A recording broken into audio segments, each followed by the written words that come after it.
हाय, आज मैं एक अमेरिकी फाउंड फुटेज हॉरर फिल्म जिसका नाम है द विजिट को समझाने जा रहा हूं। स्पॉयलर्स आगे हैं, ध्यान रखें और ख्याल रखें।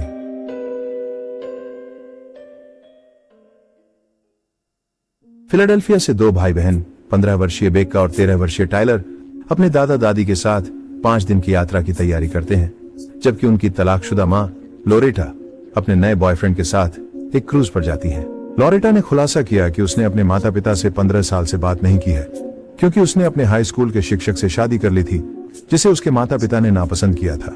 अपने दादा दादी से कभी नहीं मिले। किशोर कैमकॉर्डर का उपयोग करके अपनी यात्रा के बारे में एक डॉक्यूमेंट्री फिल्म रिकॉर्ड करने की योजना बनाते हैं। ट्रेन स्टेशन पर बेका और टाइलर पहली बार अपने दादा दादी से मिलते हैं, जिन्हें बेका नाना और पॉप पॉप कहती है। बच्चे अपने दादा दादी को पहली बार देखकर बहुत खुश हैं। घर पहुंचने पर बेका टाइलर के साथ कैमरा इस्तेमाल करते हुए सभी गतिविधियों को रिकॉर्ड करने में व्यस्त है। नाना भी अपने पोते पोतियों की मौजूदगी से बहुत खुश है। टाइलर और बेका ऊपर के कमरे में बस जाते हैं, जो पहले उनकी मां का था। अभी तक सब कुछ बहुत सामान्य लग रहा है। चीजें बहुत अच्छी तरह से शुरू होती हैं। टाइलर और बेका दोनों को अन्वेषण करने की आजादी दी जाती है। वे आसपास के इलाके की खोज करते हुए एक मजेदार दिन बिता रहे हैं। रात में दादाजी उनके कमरे में आते हैं कुछ जानकारी देने के लिए। इस घर में उन्हें कुछ नियमों का पालन करना होगा।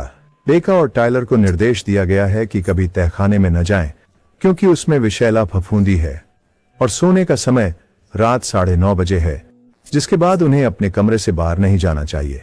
हालांकि उस रात बेका और टाइलर को नींद नहीं आई। कर्फ्यू के 1 घंटे बाद बेका को भूख लगती है, इसीलिए वह कुछ खाने के लिए नीचे जाती है। वह रसोई से केक लेने का इरादा करती है। हालांकि आश्चर्यजनक रूप से वह देखती है कि नाना बिना दिशा के चल रही हैं और पूरे घर में उल्टी कर रही हैं, जो उसे डरा देती है। बेका तुरंत अपने कमरे में भाग जाती है, चिंतित महसूस करते हुए। अगले दिन वह अपने दादा से पिछली रात की घटना के बारे में पूछती है।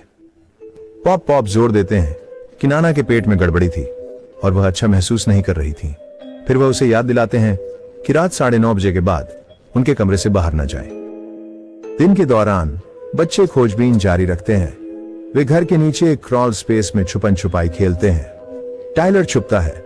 बेका अपने कैमरे के साथ टाइलर को ढूंढती है, अंधेरे भरे भूल भुलैया के खंभों के अंदर रास्ता बनाते हुए। हालांकि बेका चौंक जाती है जब वह मुड़ती है और नाना के जानवर जैसे रूप से सामना होता है, जो उस पर अस्वाभाविक रूप से तेज गति में झपटते हुए आती है।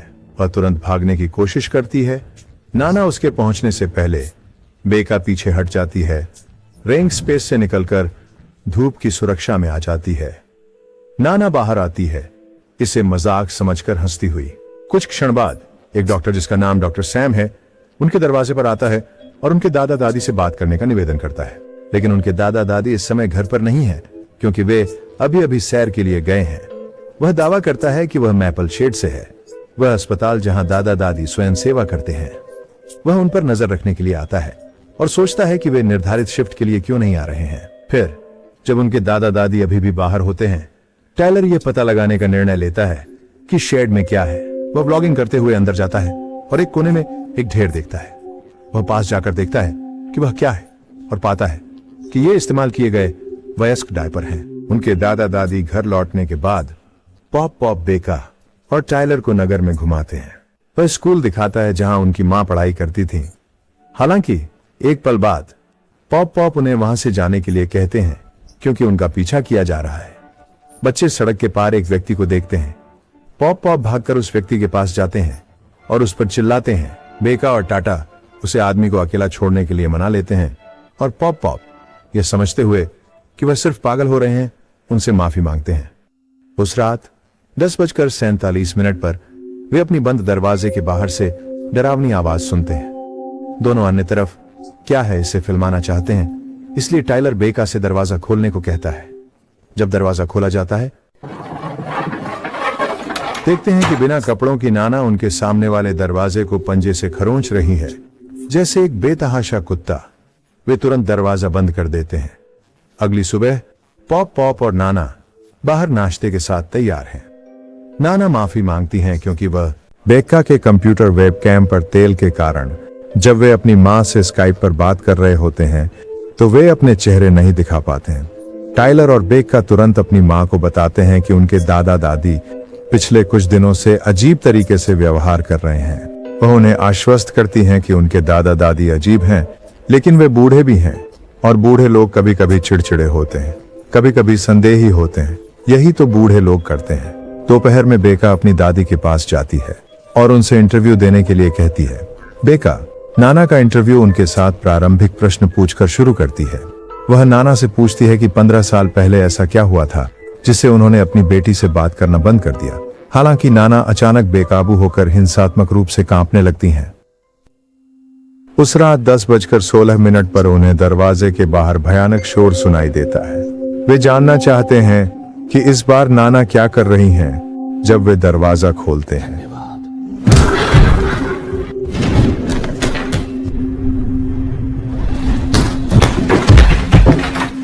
वे देखते हैं कि नाना उनके पास से दौड़ती हुई जा रही है। दोनों हाथ पीठ के पीछे हैं। वह दोनों दिशाओं में उनके पास से तेजी से गुजरती है। जैसे ही वह कैमरे की ओर रेंगने वाली होती है वे दरवाजा बंद कर उसे लॉक कर देते हैं। चौथे दिन एक और अजीब बात होती है जब बेका और टाइलर अपनी दादी को एक कुएं में घूरते हुए देखते हैं। टाइलर और बेका कुएं के पास जाते हैं ये पता लगाने के लिए कि अंदर क्या छिपा है, लेकिन वे जो कुछ निकाल पाते हैं वह पानी है। बाद में उस दिन एक पड़ोसी जिसका नाम स्टेसी है आती है और उन्हें बताती है कि उनके दादा दादी अस्पताल में स्वयंसेवक थे जब वह पुनर्वास में थी और उन्होंने उनका धन्यवाद करने के लिए मिठाइयां बनाई थी। उसी शाम बेका लिविंग रूम में है और नाना को जोर से हंसते हुए सुनती है। वह यह दिखाना चाहती है कि किस प्रकार का टेलीविजन शो उसकी नाना को हंसाता है। उम्मीद है कि यह वही है जो उसकी मां को पसंद है, लेकिन वह नाना को दीवार की तरफ चेयर पर झूलते हुए पाती है। अचानक दादी ने अपने चेहरे को एक शॉल से ढक लिया। बेका भी शेड में जाती है और पॉप पॉप को उसके मुंह में एक राइफल के साथ पाती है। अजीब घटनाओं के चलते वे रात में क्या होता है यह देखने के लिए लिविंग रूम में एक छिपा हुआ कैमरा लगाने का निर्णय लेते हैं। समय बीतता है और वे सो जाते हैं। लिविंग क्षेत्र में एक कैमरा रिकॉर्ड करता है कि नाना बेसमेंट के दरवाजे को कई बार खोलती और बंद करती है।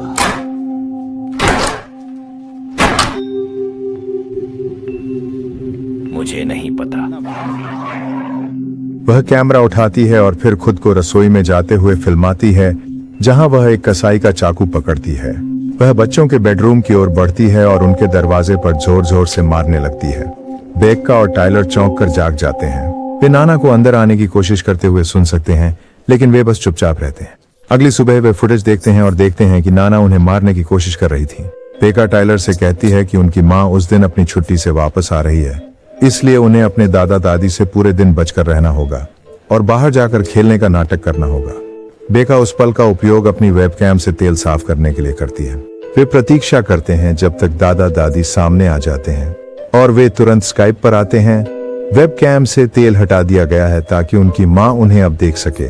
वे जल्दी से उसे बताते हैं कि उसे आकर उन्हें अभी ले जाना चाहिए क्योंकि उनके दादा दादी उन्हें डरा रहे हैं। टाइलर खिड़की से दादा दादी की वीडियो बनाता है ताकि उसकी माँ उन्हें देख सके।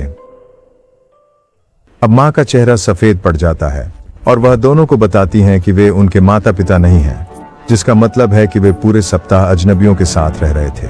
उनकी माँ तुरंत स्थानीय पुलिस को बुलाने की कोशिश करती है। वह उन्हें सुरक्षित जगह जाने के लिए कहती हैं, लेकिन तभी दादा दादी वापस आ जाते हैं। कुछ घंटे बाद खिड़की के बाहर वे नाना और पॉप पॉप को उनकी पड़ोसी स्टेसी के साथ गर्मागर्म बहस करते हुए देखते हैं। वे सोचते हैं कि वे किस बारे में लड़ रहे हैं। उस रात बाद में दादा दादी बोर्ड गेम रात का सुझाव देते हैं, लेकिन बच्चे कहते हैं कि वे बाहर कुछ रिकॉर्ड करना चाहते हैं, जबकि दादा दादी टीमों का निर्णय लें। वे आंगन की ओर जाते हैं और देखते हैं कि स्टेसी पेड़ से लटकी हुई है। पॉप पॉप प्रकट होते हैं और बताते हैं कि उन्होंने पहले ही टीमें बना ली हैं, बूढ़े बनाम जवान। बच्चों को नकली दादा दादी के साथ यॉर्जी खेलना पड़ता है। बेका खेल से बहाना बनाकर कहती है कि उसे जल्दी से कुछ शूट करना है। टाइलर, जो अब अकेला रह गया है, अजीब चीजें महसूस करने लगता है। पॉप पॉप अचानक से टेबल से उठकर चले जाते हैं और नाना को अस्वाभाविक रूप से केक खाते हुए देखा जाता है। बूढ़ा आदमी टेबल पर वापस आता है और अपनी पत्नी के पास जाता है, जो अचानक स्थिर हो जाती है। बेका बेसमेंट में जाती है, दर्शकों को बताती है कि उसे लगता है उसका असली माता पिता वहां नीचे फंसे रहे हैं और इसलिए पॉप पॉप ने उन्हें दूर रहने को कहा था। बेका असली नाना और पॉप पॉप को पुकारने लगती है, लेकिन कोई जवाब नहीं मिलता। कोने में वह एक डंपस्टर देखती है और जल्दी से उसकी ओर बढ़ती है। अंदर उसे मेपल शेड की कुछ चीज दिखाई देती है, जो अब उसे पता चलता है कि एक मानसिक अस्पताल है। वह अपने असली दादा दादी की एक पारिवारिक फोटो भी पाती है। वह कुछ और खोजती है और अपनी हैरानी में उसे अपने असली दादा दादी की लाशें मिलती हैं। ठीक उसके पीछे पॉप पॉप प्रकट हो गया है।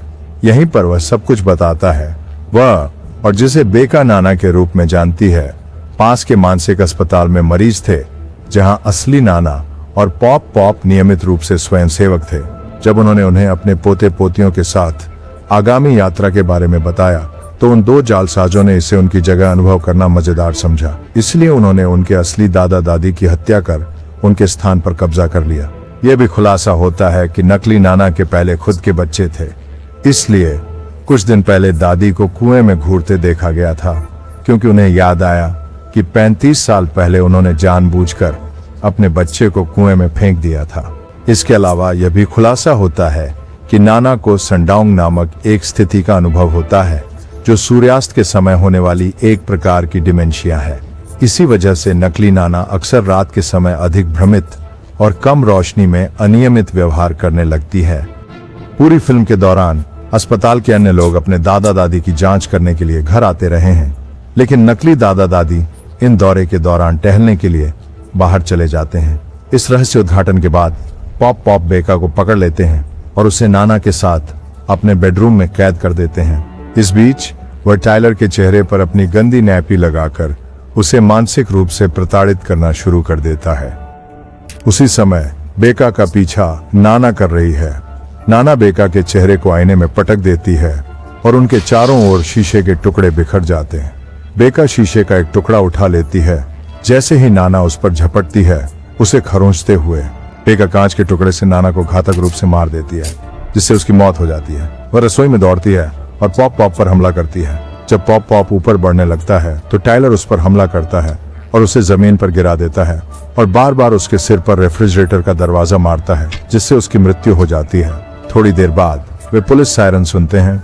वे तुरंत बाहर दौड़ते हैं और अपनी माँ और पुलिस गाड़ियों को सामने पाते हैं। वे एक दूसरे को गले लगाते हैं और इस बात के लिए आभारी होते हैं कि वे अब सुरक्षित हैं। यही फिल्म द विजिट का अंत है। ऐसे और वीडियो के लिए सब्सक्राइब करें, नोटिफिकेशन चालू करें और चैनल की मदद के लिए लाइक छोड़ें। देखने के लिए धन्यवाद।